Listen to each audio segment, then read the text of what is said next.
Welcome to episode 8 of The Average Geek Show. My name's Philippe. And I'm Brian. Hi, Brian. How you doing?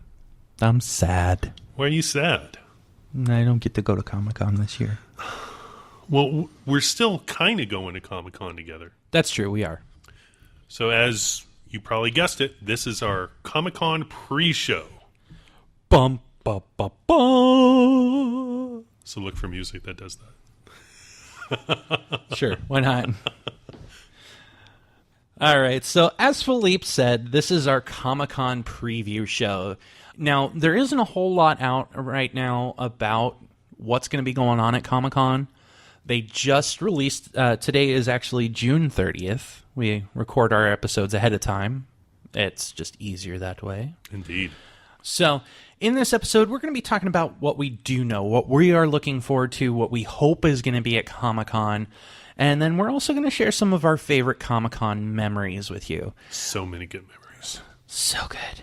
Oh, so good. Now, and we're also going to be doing a little bit of housekeeping and letting you know about some things that are coming up.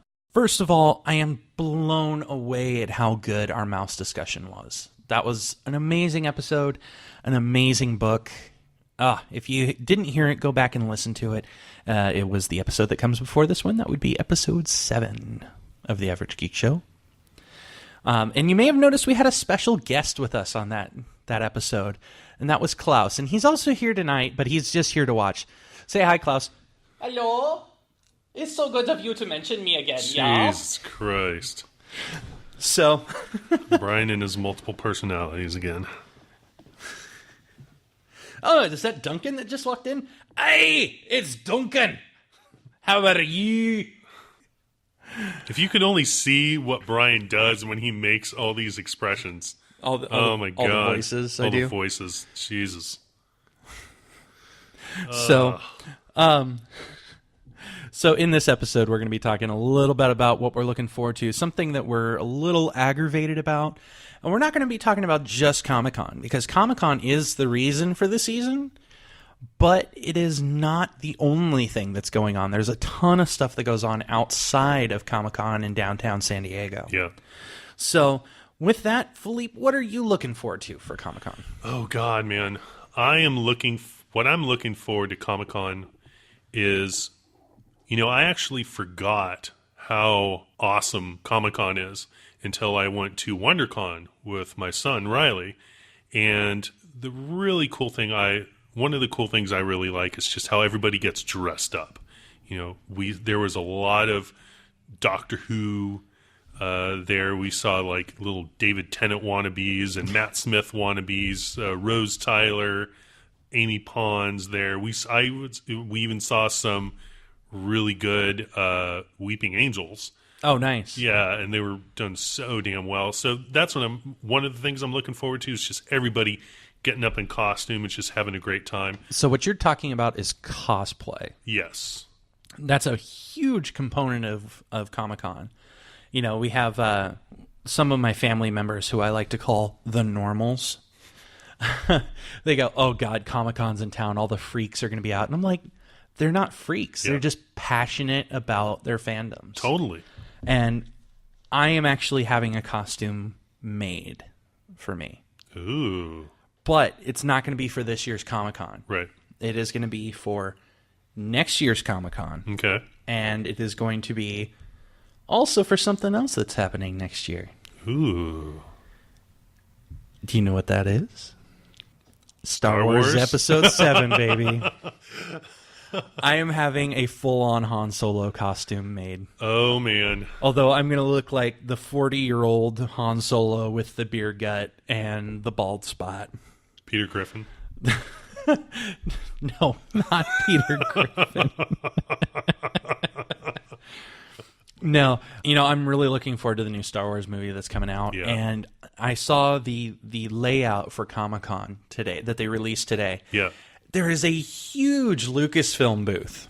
So I'm not going to get to see it, but I'm hoping that you're going to take a bunch of pictures and possibly get me some free swag from totally. Lucasfilm. Of course, man. Of course. So, and speaking of Lucasfilm, we have to talk about the elephant in the room with that. There are so many rumors flying around right now about Harrison Ford. Yep. Because as we know, he can make the Kessel Run in 12 parsecs, but can't work a fucking door. And he broke his leg because I guess he actually fell off the platform when the door came down, and that's what broke his leg. Oh. So right now, there's a ton of rumors floating around, like that they're going to change his role in Star Wars. They're doing an emergency rewrite of the script and giving actors that had smaller roles bigger roles. I don't know what's going on there. Yeah. I really hope that they're not changing anything, that they're just going to be able to shoot around it. Yeah. Because they said he's only going to be out, 8 weeks? Something like that, yeah. And there's a lot of stuff that they could do with him while he is recovering. Like they can shoot scenes in the Millennium Falcon where he's just sitting there working the controls. Yeah. But we don't know the script. We don't know what's going on. But I'm hoping that this incident doesn't change things. Being the huge geek that I am and knowing that there's other huge geeks about Star Wars out there, we're all freaking out going, this is going to ruin everything. Han Solo is the backbone. We'll see. And hopefully we get to see a little bit of what's going on the Star Wars 7 set at Comic-Con. Yeah. Because I don't know, but I would hope that they're doing some sort of panel discussion. So, looking forward to that. What are some of the other things you're looking forward to? Another one of the things that I'm looking forward to is the merchandise.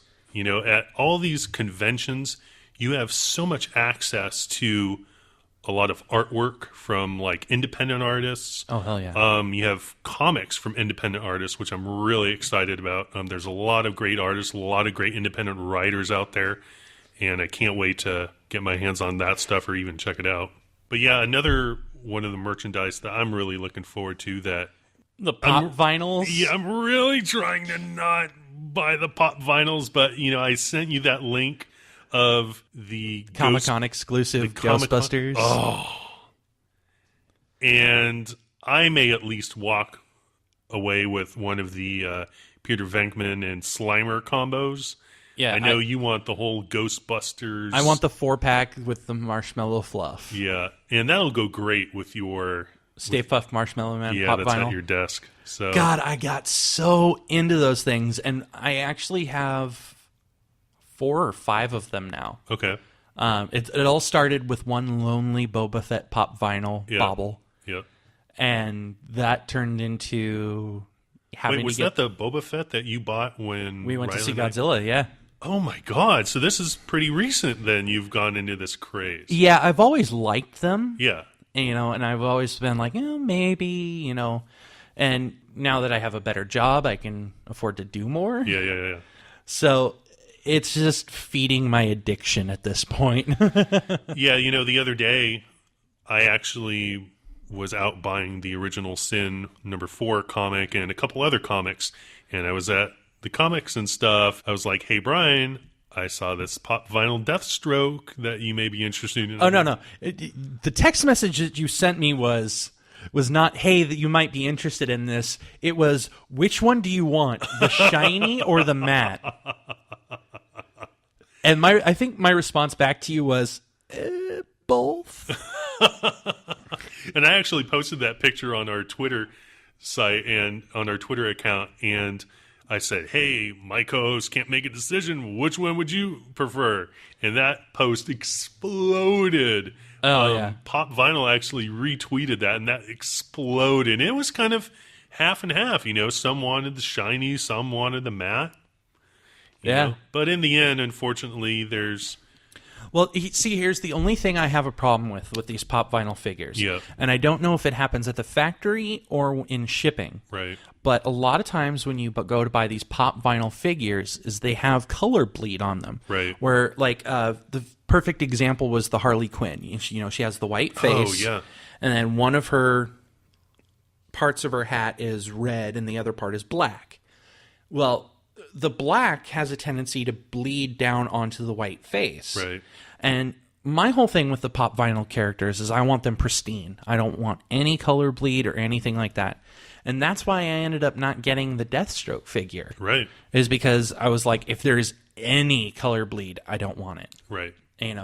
But that makes it a little bit more fun for me. Right. Because it's like, It's that quest to find the unbled figure. It's all about the chase. It's it's all about the chase, and then you buy it, and you're like, "Oh, I have a problem."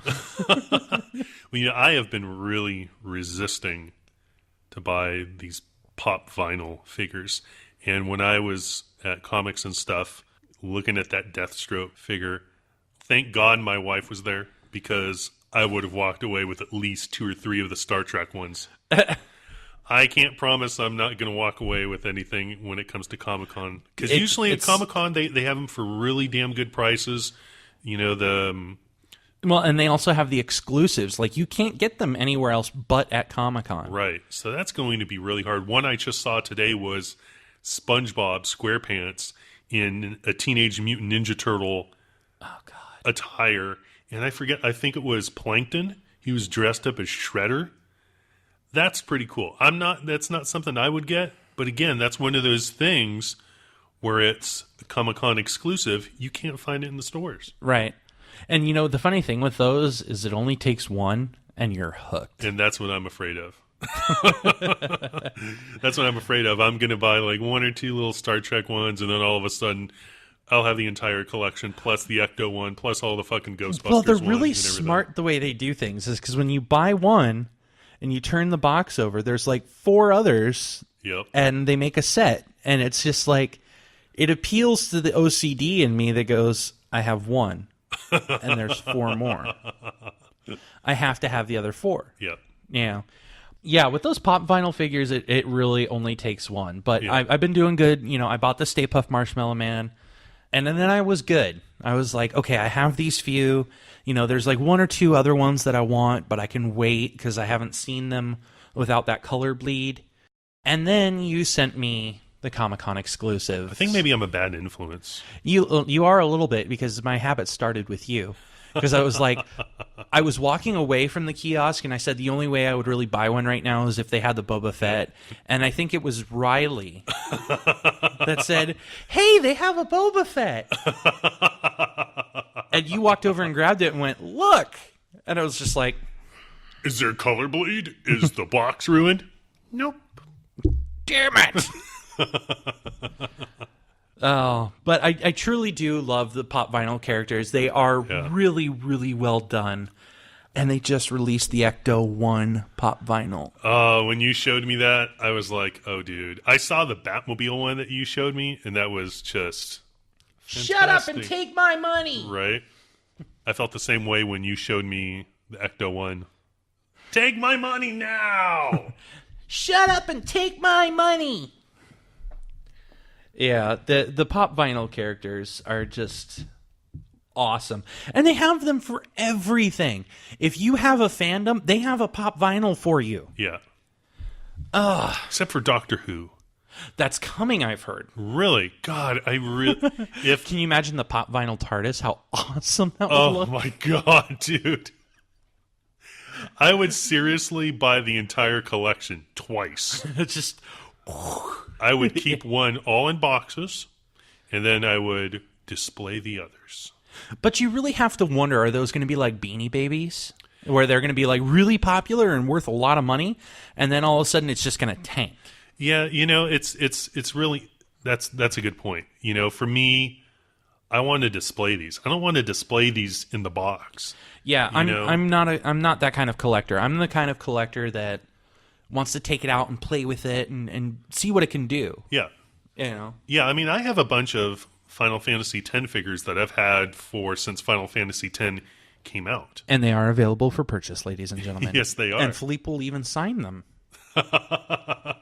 And make their value go...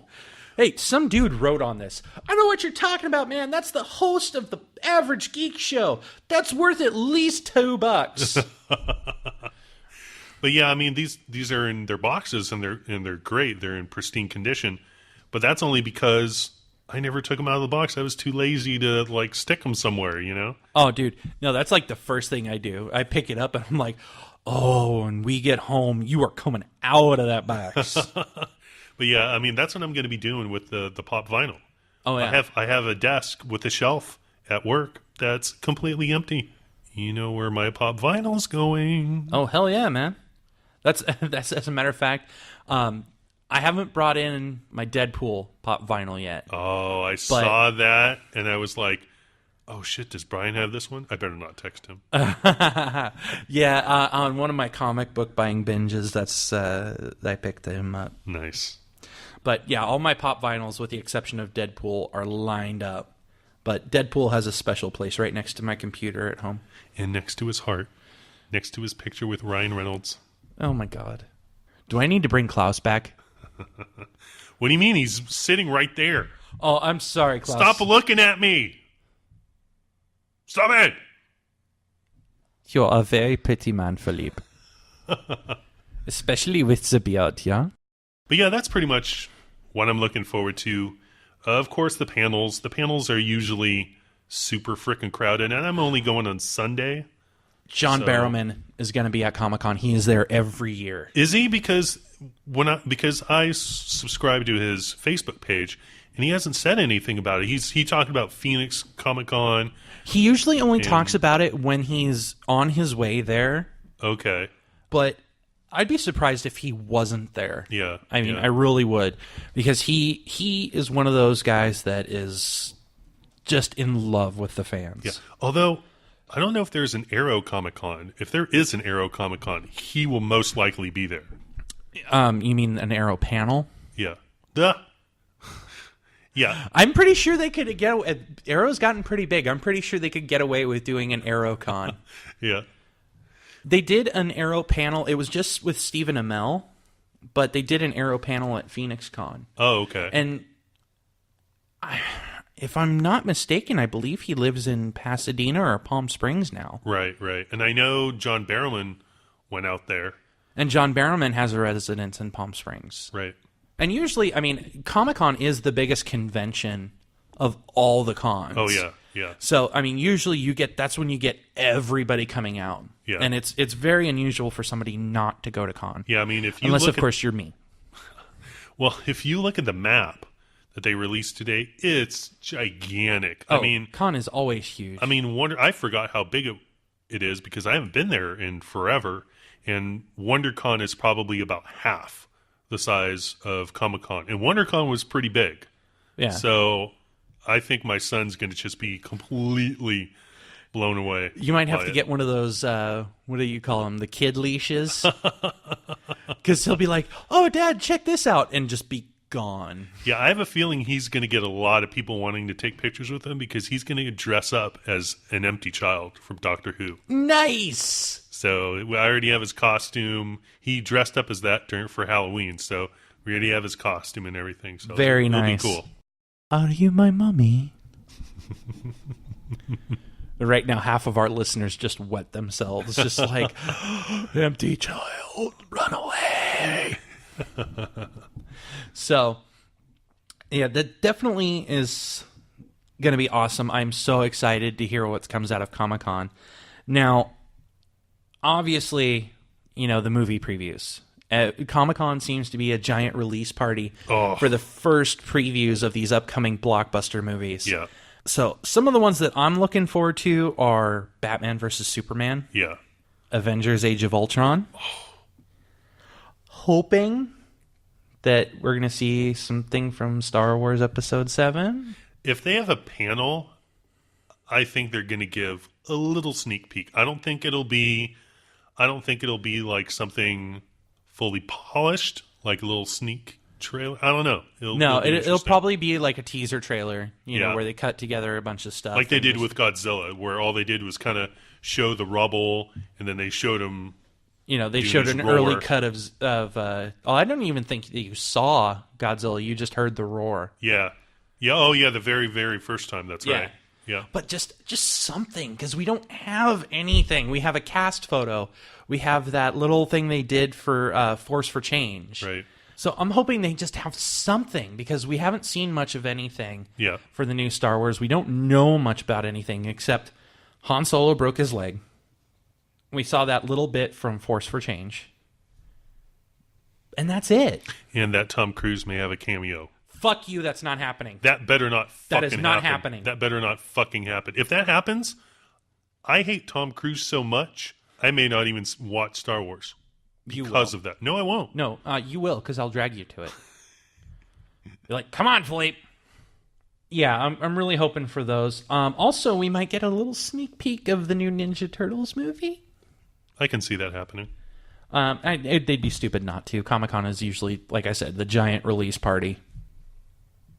But also we have a lot of things to look forward to from Marvel. Like, I don't know, Doctor Strange. Yeah, that would be nice, but I don't think they've casted him yet, though. Then they haven't cast it, but they may release some little tidbits about who they're looking at, or... Yeah. What do you think? Maybe? Maybe. Again, I think what they're going... If they do have a Marvel panel there, they're going to seriously talk about the Daredevil on Netflix. Oh, that's right. I completely forgot that they were... I don't know why I forgot about that, because I'm excited about it. But Yeah. all the new shows they're doing for Netflix. Yeah. So I think they're starting out with Daredevil first. Yeah, I think so, because that's the only one that they've really released, like, casting notices about. Yeah, and I think there's a few others that are going to kind of be offshoots of Daredevil. You know, they're going to kind of introduce them into the plot of Daredevil and then kind of shoot off from that, which would be great. Kind of like how they're doing with Arrow Right. and Flash, and, you know, I'm sure they're going to bring in a couple other things in this next season. Yeah. Oh, maybe we're going to get a sneak peek of season 3 of Arrow. I really hope so. I still haven't finished it yet, by the way. I'm having such a nerdgasm right now. It's not even funny. Yeah. He just wet himself. Anybody got a towel? So our nerd overlord, Kendall, who you may remember from the last episode, is really hoping... He's really hoping to hear more about Pacific Rim. There's an ongoing comic. I guess they're doing a cartoon. And talking about the sequel to Pacific Rim. Yeah, they officially announced it. I am so happy about that. Seriously. Pacific Rim, despite its flaws, was actually a really good movie. That movie surprised the hell out of me. I went in there with absolutely no expectations, and I came out going, oh my God, this was awesome. 10 times better than the new Godzilla. Oh, but you know what? I think because of Pacific Rim, We got a new Godzilla. yeah, and I think that's really going to pave the way for new kaiju movies. Hopefully they're better. Yeah. He also wants to hear more about Avengers 2 and Ant-Man. I'm anxious to hear about Ant-Man as well because of all the debacle that they've been having with that. You know, I haven't read the Ant-Man comic, but I have seen a little bit of Ant-Man through some of the cartoon series. And I gotta say, I was kind of impressed. I'm like, Ant-Man's a badass. Yeah. Then we have Nerd Overlord Ian, who says he always enjoys seeing what Sideshow Collectibles has come out with. So if you don't know about Sideshow Collectibles, they are the company that is behind those really, really super detailed action figure, or, well, I guess you can't call them action figures so much as statuettes, that are like super detailed. They do Marvel, they do DC, they do Star Wars. I think they even do Doctor Who. Wow. But these are their like the really nice like showcase quality, the kinds that you do leave in the box. Right. So that'll be really interesting to see. One of my favorite things about Comic-Con is the free stuff, the swag. Oh God. Because sometimes, you know, it's a crapshoot. Some booths have like, you know, pens with their logo on it, and you're like, that's great. I'll add it to my giant pen cup at home. Yeah, right. And then sometimes they have like limited edition, super exclusive, Comic-Con only posters. Right. Like the last time I went to Comic-Con, Kenner was there. Oh, wow. And they had a whole new Star Wars action figure lineup that they were introducing at Comic-Con. And they were giving posters away with the original Revenge of the Jedi. And it was like, that's awesome. I want that. Yeah. And then on the back was a poster of their entire new toy line. And that's sitting at home in my poster tube. I want to have it framed. Yeah. But then you get like other stuff that's just like really cool looking.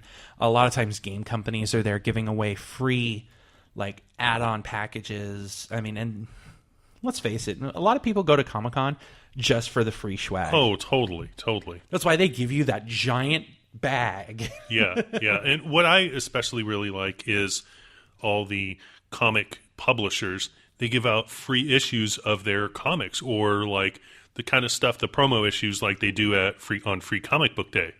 And it's really great because that introduces you to a shit ton of comics that you would never even think even existed. Like that's how I found out about the Serenity comics. You know? Yeah, because they were giving away free issues last year, weren't they? Yeah, and one of my friends brought him in, and I'm like, holy crap.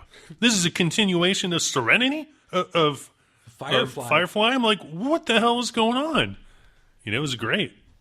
What I really love about Comic-Con, aside from the free swag, well, there's two things, really. A lot of these independent comic books, the artist is right there. Yeah. And he's talking about his work, and you get to see the level of passion. And it's really great. And I think we've gotten away from that at Comic-Con. It's become more commercialized. But I love just going in and seeing, like, you know, a giant poster with this really awesome comic book art. And the guy that drew it is sitting right fucking there. Yeah. And you're like, dude, that is amazing. Oh, thanks. Here, let me sign your comic book for you. It's like, yes. And as you know, we've been connecting with a bunch of independent comic book artists, cartoonists, writers, and I really, really hope we get to meet some of these people as well. Absolutely. There's a couple of them that I want to sit down and pick their brain. Yeah. Specifically Thomas Perkins. Yes. If you're listening, Thomas, and you're going to be here for Comic-Con, we'd love to sit down and talk to you. Seriously. It's some of their work is just amazing. Did you amazing. see that cell that he sent us? Yes. I was like, phenomenal. Whoa. No, but it's really fantastic. I love seeing all the responses on the Twitter feed. So the other thing that's kind of cool about Comic-Con, if you've never been to a Comic-Con, it's really kind of weird because you'll be walking the floor and you'll be in this herd of people, and all of a sudden you'll look next to you and be like, holy shit, that's Robert Downey Jr. standing less than 5 feet from me. Or, holy shit, that's that chick from that show I know, but I can't seem to place her name. Yep. Which happened to me with Bryan Cranston one year. Really? I'm like, I know you're from something. You look very, very... This is before Breaking Bad. Yeah. So he would done like Malcolm in the Middle and some other shows. Yeah. But I was like, I can't fucking place you. But no, it's Comic-Con is truly where you see people that are nerds just being nerds. It doesn't matter if you're, you know, in Doctor Who or if you're in some podcast that nobody really ever listens to. You're all one person, or you're all one group of nerds. It's just a great coming together with like minds, doing stuff that we all love and celebrating all the stuff that we love. Exactly. So, Philippe, what is your favorite con memory? My favorite con memory would have to be when I met Sam Jones from... Is he related to Tom? No relation at all. Oh, okay. But my favorite con memory was when I met Sam Jones from Flash Gordon. I mean, he was Flash Gordon. Oh, yeah. And it was cool because Riley at the time was, I want to say he was about 1.5 years old. He was still in his little stroller. I had the shirt. He was wearing this shirt. It had a little mouse and it said Geek in Training. Nice. So it was really cool. And what was really cool, Comic-Con was new to me. I think that may have been my first Comic-Con, actually. And I walked up to his booth and I was looking at all his pictures and I was seeing, like, you know, he was saying, hey, you can take a picture with me, get a photo signed for like $15 or something. Right. I was like, okay, that's cool. You know, I mean, I wasn't really interested in doing that, but it was cool that they offered that. And so Riley was getting up and he was kind of walking around and I was trying to grab him. And then he looks at me and he looks at Riley and he goes, is this your son? And I'm like, yeah, sorry about that. And he's like, oh, no. You guys want a picture? And I'm like, sure. So he like picks up Riley and he holds him. And I get like 3 or 4 shots with him totally for free. Super nice guy. You know, he's like, yeah, he was telling me like, yeah, I have a couple of my own and we were just chatting. Really, really nice guy, really down to earth. What I'm really hoping to do when I go there on Sunday is I hope that he still has a booth, and I hope to kind of recreate that picture almost, except I don't want him to be holding Riley because that'd be kind of hard for me because he is 100 pounds. But but it'd be really cool just to see him again and maybe have him sign the old picture if I can find it of us, and just be really cool. That would be really cool and really awesome. Yeah, that's probably my fondest memory there. Another one of my fondest memories was I met the guys from the Ghost Adventures crew. I was actually one of the first ones in line. It was on a Sunday because I only go Sundays because it's too fucking crowded any of the other damn days. So I was there on a Sunday. I was like one of the first few people in line, and I waited for about 15 minutes, and they were really cool guys. They all come out. They all signed like this poster. They were giving everyone a poster, signing, taking pictures, no charge at all. Really, really cool guys. Really nice guys. I enjoyed meeting them. You know, they were. That's cool. Yeah. So it seems like your favorite con memories are centered around the celebrities that are there. Yeah, yeah. It's just really cool to actually see them in person. You know? Right. Well, I mean, some of my favorite memories are just bumping into somebody and going, "Oh, I'm sorry," and then looking and being like, "Oh, do you know who you are?" But no, my favorite con memory is like my first con. Yeah. And I think that for most people, that's the case. It's just their first Comic-Con, walking into the hall and being like, "Oh my God." Oh, yeah. It's just like everything you love in one place. You're just like, squeeze. It's overwhelming. Like Riley, his first con was WonderCon, and he walked in there and he looked around and his jaw just drops to the floor because it's so much geeky, nerdy goodness that it's overwhelming. Oh, yeah. But Comic-Con is 2 to 3 times bigger than WonderCon. He's going to faint. I think he will. Either that or crap his pants. Because he has no idea how big Comic-Con is. Either that or he's going to pass out from the nerd funk. You're going on the last day. That's just going to be fully permeated. Middle of summer. Oh. Everybody in their costumes. What do you mean I got to wear deodorant? That takes away from it all, man. Hey, there's no deodorant in space, man. I don't see Iron Man slapping on deodorant. Because he has air conditioners inside. Oh, yeah. Well, you made your suit out of cardboard.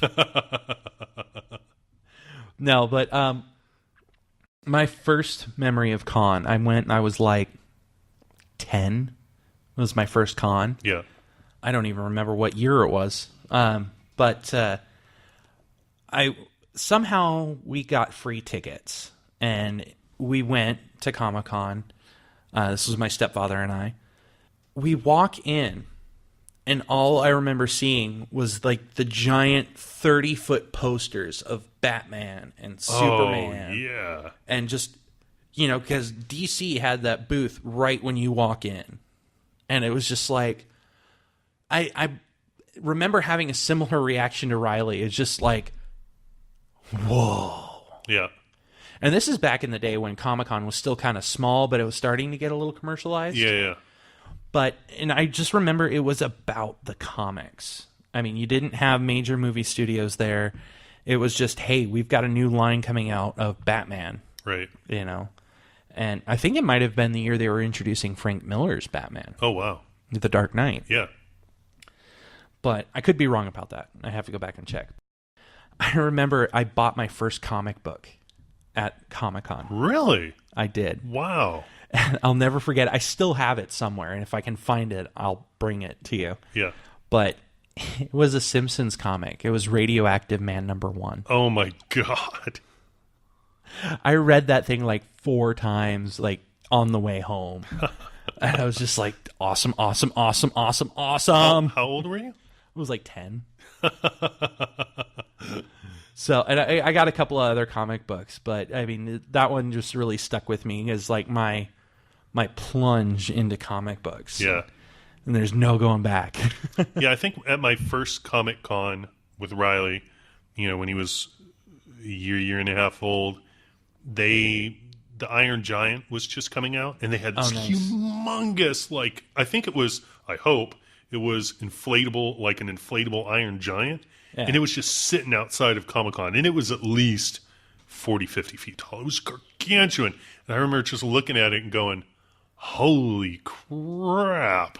Oh, yeah. The last Comic-Con I went to was 2011. Okay. And that's when they were trying to revive Voltron. Oh, yes. I walk into the main hall, and off to my left is the DC booth. Yeah. Off to my right is a 50-foot tall Voltron. Holy shit. Like, with the full sword and everything. And I remember looking at it, like, I'm standing at its feet, and I'm like, oh my God. And this is stuff you don't see anywhere else. Yeah, exactly. And that's why Comic-Con is so great. Yeah. It's because you walk in and it's just like, it's like a giant wet dream is what it is. Oh, yeah. And then you start merging into the herds of people. Oh, God. And it just gets worse and worse and worse. And like you said, by Sunday, they're all smelling all kinds of funky. Yeah, because a lot of them aren't staying in hotels that have showers. Yeah. They're like camping out in their car in the parking lot. Yeah. Oh, God. Oh, and the stormtrooper armor. PVC does not breathe, people.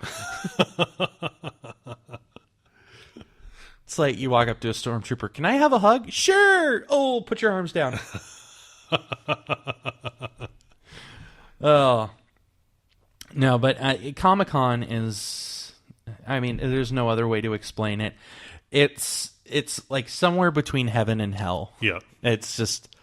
It's in the sweet spot, but it's also in the stinky spot. Yeah, and I really commend the city of San Diego for listening to all the geeks and nerds out there because, quite frankly, Comic-Con is super crowded. It's just ridiculously crowded, almost to the point where it's almost unenjoyable. Yeah. So I know that they're actually making an addition to the San Diego Convention Center. I don't think it's going to be done for another few years.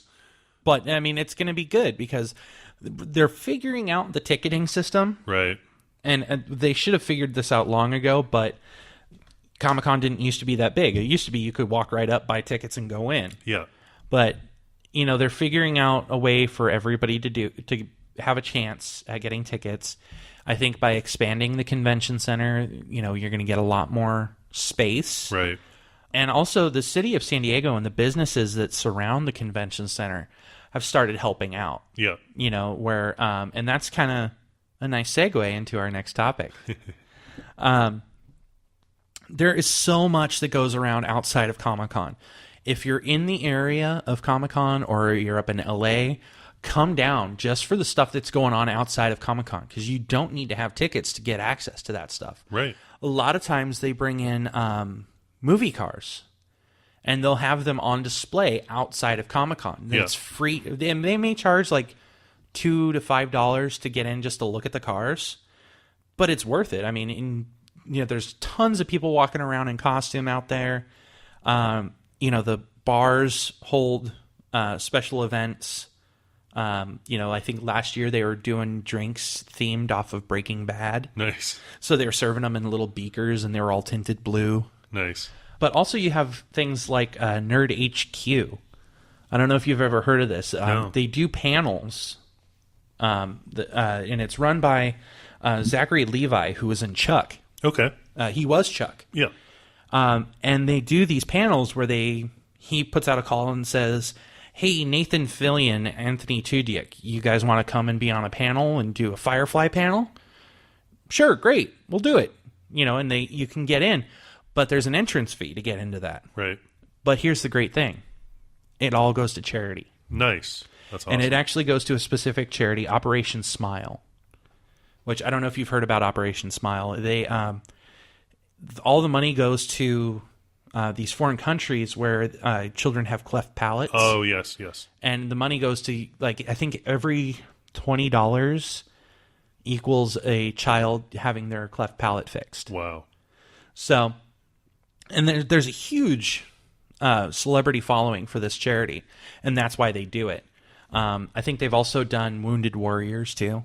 But the great thing is, you're paying, $50 to get into these panels, but it's an intimate setting. It's just maybe you and 30 people, and all the money that they collect goes to Operation Smile. Yeah. So it's well worth it. Plus, they take over like Petco Park. They have huge events, movie screenings at Petco Park.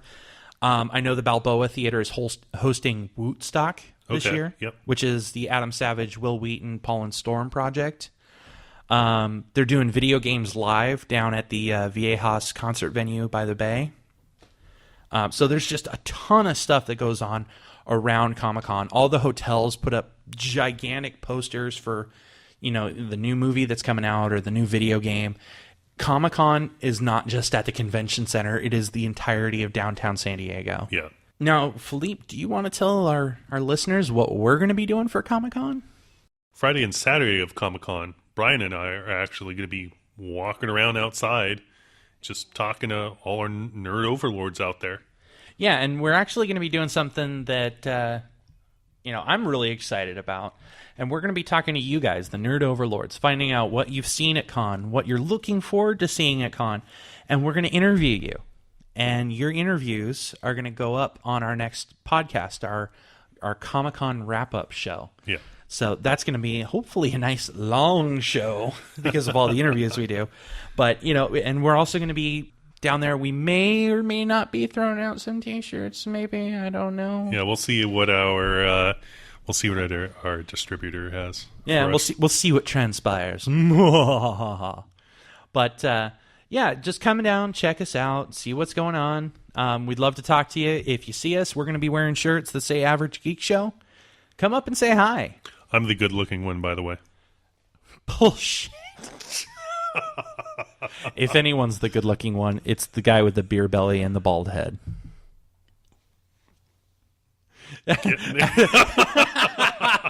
I'm like, shit, I'm getting there. Yeah. But just look for the two nerds in the black T-shirts that say Average Geek Show. The Beard Brothers. So, and with that, I think we're going to wrap up this Comic-Con preview show. We're going to see you guys next week. Don't know what the show topic is yet, but we'll let you know. Peace. Bye.